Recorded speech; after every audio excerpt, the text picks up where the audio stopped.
ಸುಮ್ಮನೆ ಬಂದಿರುವೆ, ಇಲ್ಲಿ ಬೆಳೆದು ನಿಂತಿರುವೆ. ನಾನು ಪ್ರೀತಿಲಿ ಸೋತಿರುವೆ, ಮೋಸ ವಂಚನೆ ಭೂಮಿಲಿದೆ.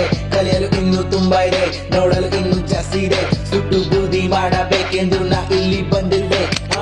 ನಮ್ ಜೀವನದಲ್ಲಿ ಏನಾಗ್ತಿದ್ಯೋ ನಮ್ಗೆ ಗೊತ್ತಾಗ್ತಾ ಇಲ್ಲ. ನಾವು ಮೋಸ ಮಾಡೋರ ಸಂಖ್ಯೆ ಎಂದು ಕಮ್ಮಿ ಆಗಲ್ಲ, ಅದನ್ನು ಅನುಸರಿಸ್ಕೊಂಡು ಹೋಗ್ತಾವ್ರ ಇಲ್ಲೆಲ್ಲ. ನಿಯತ್ತು ನಂಬಿಕೆಗೆ ಪ್ರಪಂಚದಲ್ಲಿ ಬೆಲೆನೇ ಇಲ್ಲ. ದುಡ್ಡಿದ್ರೆ ದುನಿಯಾ ಅನ್ಕೊಂಡವ್ರು ಈಗ ಝೀರೋ ಎಲ್ಲ. ಬಿಲಿಯರ್ ಲೆಕ್ಕದಲ್ಲಿ ಯೋಚನೆ ಮಾಡ್ತಾರೆ ಯಾವ ಇವೆಲ್ಲ.